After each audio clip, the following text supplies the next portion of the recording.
Now for the million-dollar question.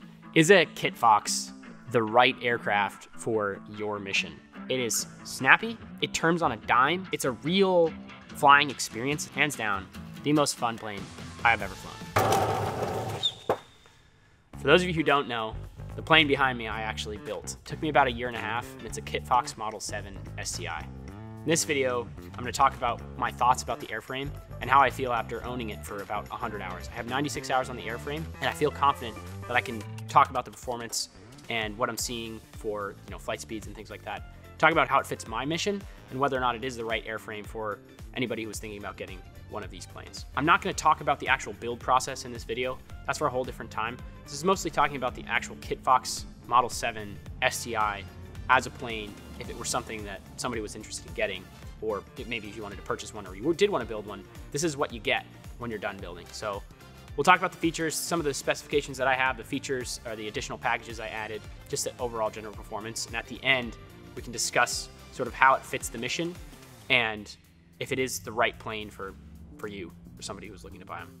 First thing, I have to be clear, not all Kitfox are created equal. There are a whole number of models out there that have existed since, I believe, sometime in the 80s. I think it was 1984 was the first Model 1. Probably the most popular that you'll see out today is the Model 4. And a Model 7 and a Model 4 are not the same thing. So just because you see a Kitfox doesn't necessarily mean that it's a Model 7 Kitfox. That's like saying the difference between a Cessna 150 and a Cessna 210. Not quite that. It's sort of like the difference between a 150 and a 170, something like that. But Model 4, we're not really talking about in this video. That was a different plane, different engine combinations, totally different performance profile. The Model 5, 6, and 7 are effectively identical. The major differences are subtle, sort of, I think slight airframe differences, I can't confirm that, but for sure different wing designs as well as gear configuration that were available for the planes. This mostly is going to be referring to Model 5, 6, and 7 Kitfox airframes. This one in particular is a Model 7 STi, meaning that it has the STi components on it, and that stands for Stol inspired. I'll get into what that actually means more in detail, but in general, it's designed to be a short takeoff and land plane rather than a fast or aerobatic version of the plane. So there are two other versions of the Model 7, and that is an aerobatic version, which has a much smaller wing area and a shorter clipped wing. And then there's the standard Super Sport, which has I think it's the same wingspan as the Model 7 STi, but it has a shorter wing chord and it's a little skinnier wing, so it's faster. Then there's this STi, which is a very, very fat wing designed for slow flight. So first I'm going to talk about the engine. In this, I have the 100 horsepower Rotax 912 IS. That means it's a normally aspirated, fuel-injected version of the Rotax engine. It's about 140 pounds. It's only 100 horsepower, and you can only get that full 100 horsepower for 5 minutes. You have to otherwise dial it back to 98 horsepower. Being normally aspirated, it also it has reduced performance as you climb it at altitude, but I'm mostly at sea level, so it doesn't really make a huge difference for me. There are a million engine options for a Kitfox. You'll see the factory demonstrator has a 915 IS in it, which is, I think, 135 horsepower. There are people who put 180 horsepower Lycomings in. I believe maybe they're Continentals, but they put big traditional air-cooled engines in there. You'll see Jabiroos and Yamaha Apexes and all sorts of snowmobile engines, car motors. There are tons of engine options, which makes it a difficult task to try and say what it truly is the performance of a Kitfox. Well, that really depends on what engine and prop you have on here. When I was deciding on which engine I wanted, I chose the 912 IS for a number of reasons. Primarily the reliability. The 912 IS is a very reliable engine. Rotax is a name brand in the industry. They are well proven, many thousands of hours on the total engine fleet. A lot of people complain about the computers and the engines adding a reliability issue. The computers are much more reliable in theory than the carburetors. I don't know if that is on paper, but there are many more maintenance items revolving around the sort of regular maintenance and upkeep of carburetors, as well as carburetor ice and other sort of carburetor balancing issues that are related specifically to carbs. I just didn't want to deal with that, so the 912 IS deals with all those things together. It is a 100 horsepower engine, so I looked at what performance I would need. I basically looked and saw what other people had available, sort of flying today, and people are doing fine with 100 horsepower even up at high altitudes. So I didn't really justify the additional expense of putting a turbocharged 915 or a turbocharged 914 in there. Those are two of the other Rotax options. So given the performance that I'll talk about later on in the video is very specific to this engine and prop combination. The prop that I have is actually a quite affordable carbon fiber two-blade prop that is fixed pitched, but it's ground adjustable, so that I can change the pitch. And that is another huge factor in determining flight speeds, takeoff performance, takeoff roll, climb speeds, etc. The prop is really lightweight. It's definitely louder than a lot of the other options, and due to the fact that it is, it's a lower end prop, it's not a super fancy prop, it doesn't have as long of a useful life, so I will have to replace it on shorter intervals, and I plan on replacing it with a constant speed, and that's a big topic that I will talk about. If I had to get one of these, I would for sure get a constant speed prop on the 100 horsepower engine because it is a huge performance increase on both the top end and the low end, so for takeoff roll and then for top speeds. Now that I've talked about engine prop combination, this particular Model 7 is a 7 STi, which has a STi wing and the STi gear, or shock monster gear. That in itself changes the performance of the plane pretty substantially. The wing is 2 inches or 4 inches maybe wider. I think it's 4 inches wider, but I don't know what the numbers are. The reality is it's a much fatter wing that has a huge surface area, so it improves the slow flying characteristics, but as a result, you lose a lot of the performance on the top end. Also, the gear that are on the bottom of the plane are much more robust. I have 29-inch slick tires, comes with Grove brakes standard, plus a T3 tailwheel spring. So in general, this is designed to land off-field on runways that may not even be runways. It's designed for slow flight, landing on rough surfaces. And that's primarily the best mission for this plane, but we'll talk about the full mission profile later on in the video. So the STi package itself only comes as a tailwheel aircraft. The main difference between the Model 5 and the Model 6 were that the gear were convertible. The Model 5 comes as either a tailwheel or a tricycle gear. This can be converted back and forth either way. The gear itself for the STi, there's only an STi version that's a tailwheel.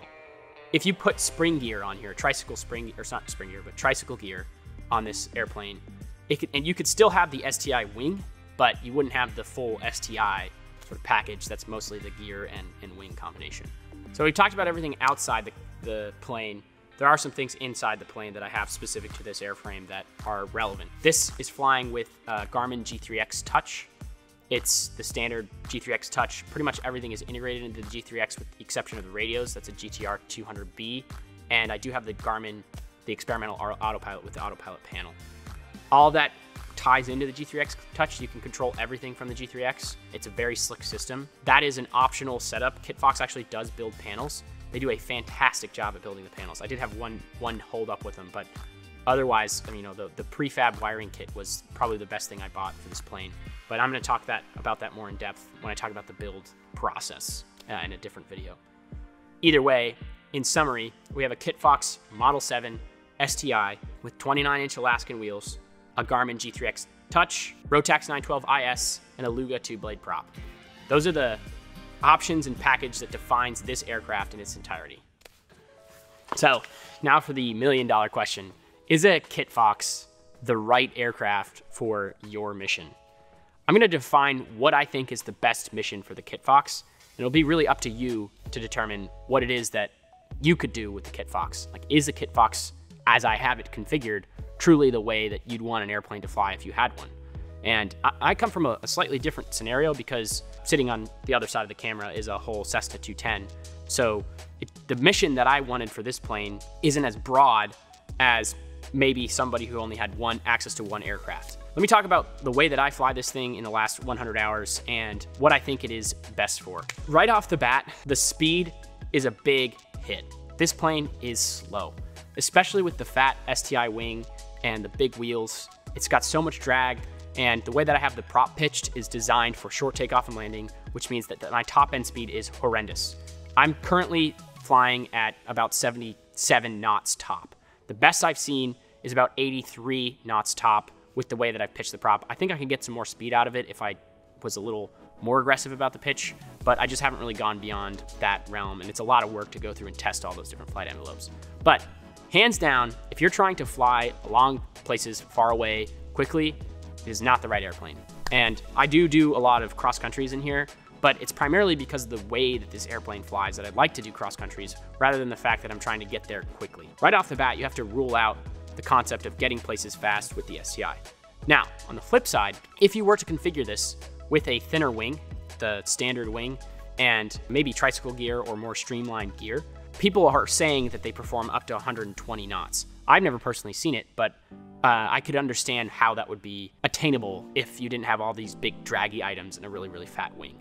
So speed is the biggest elephant in the room that this thing does not have, and I totally rule it out for speed, so it is not an aircraft for big, like, speed missions.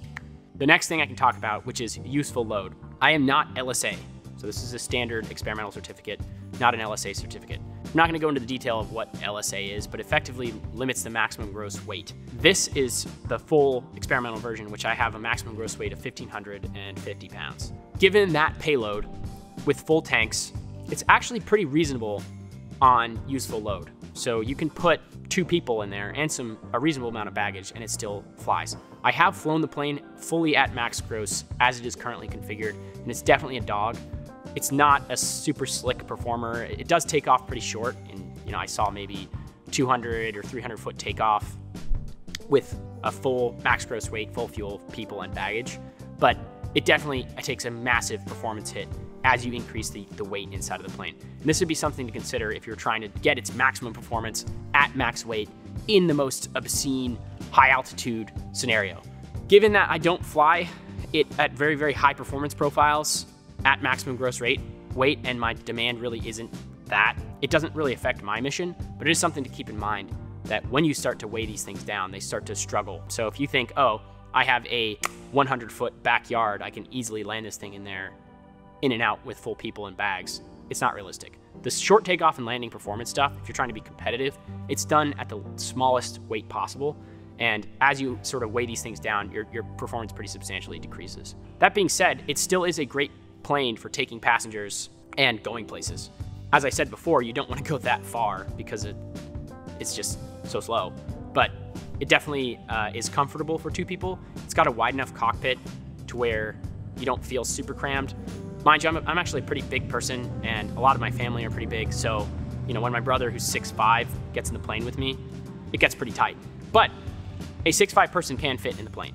It makes it a lot easier when I take the right stick out, which is a really big perk. I will say somebody who's 6'5" could fly it and could do so quite comfortably. So I get that question a lot. It's like, oh, can I fit in it? I'm 6'5". If you're 6'5" and maybe like 290 pounds, it'd be a little tough. But if you're 6'5" and you're sort of lean enough to fit in the seat with another person, it's not a problem. Now, 2 6'5" people right next to each other, even myself and my brother sitting next to each other, it's pretty tight. You wouldn't want to fly, for 8 hours somewhere, but it definitely will perform the mission of taking passengers places.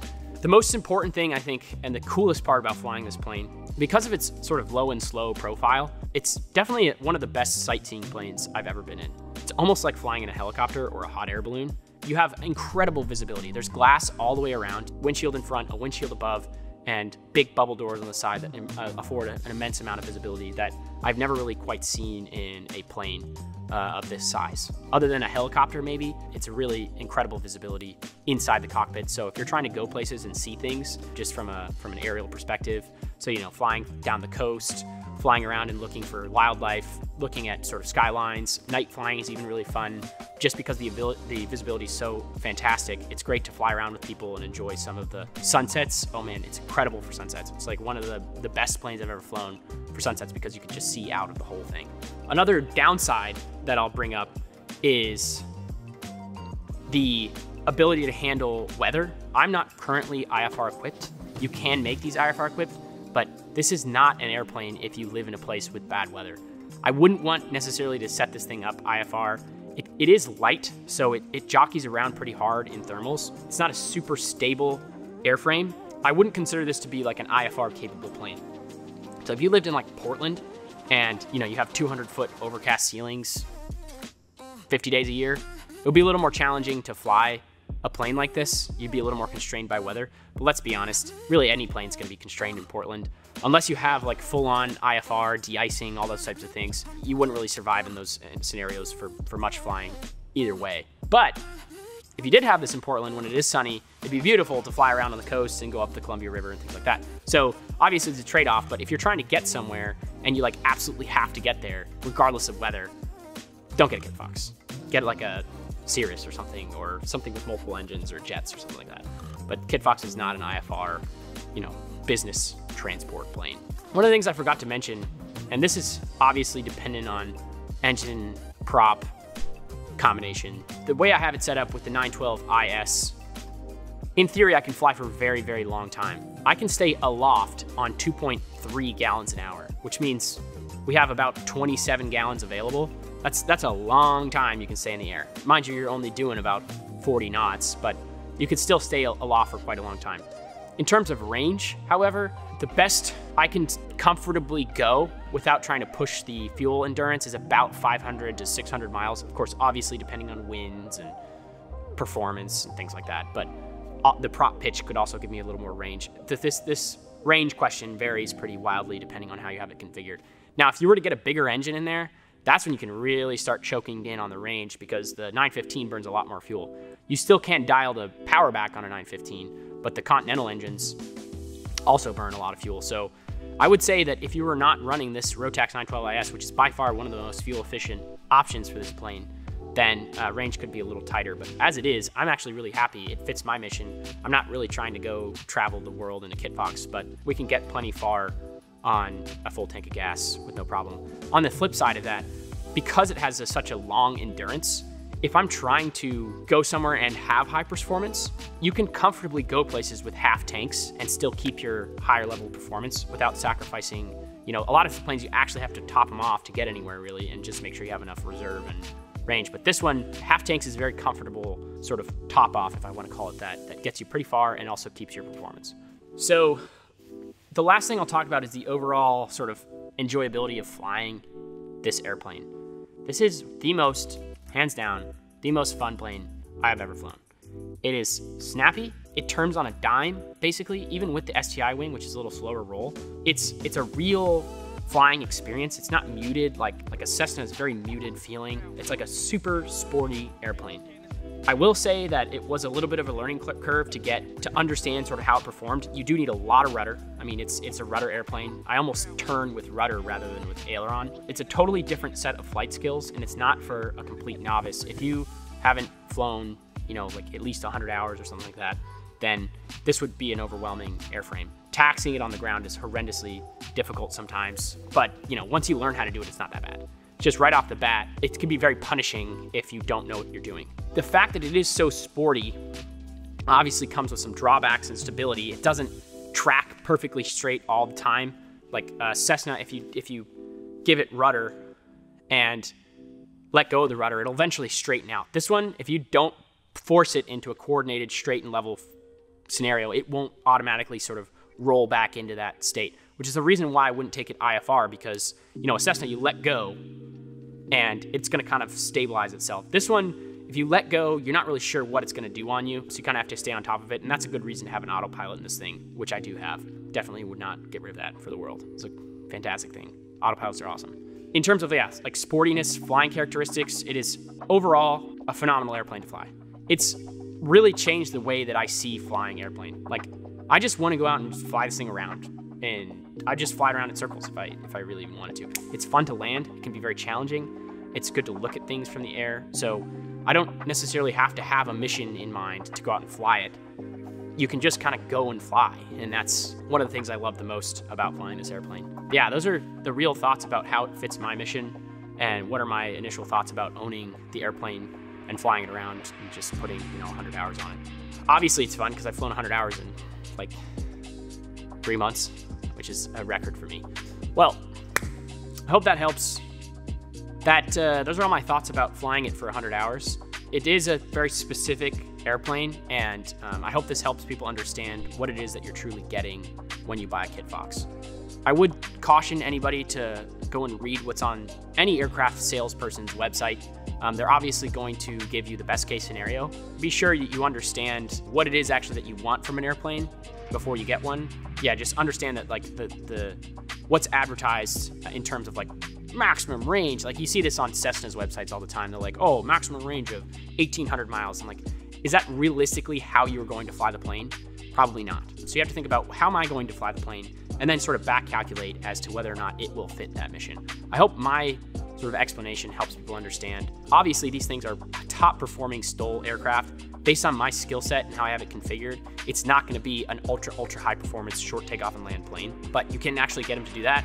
And also based on how I configured, it's not going to be an ultra fast long range cruiser. I'm somewhere like right in the middle, sort of happy medium between those two, and I'm very happy with the way that it works. I just, you know, I had an expectation for what I was going to get out of it, and I actually got what I was looking for. I just wanted to make sure that, you know, other people understand what is it that actually this plane does. So hopefully this helps. Thanks for watching.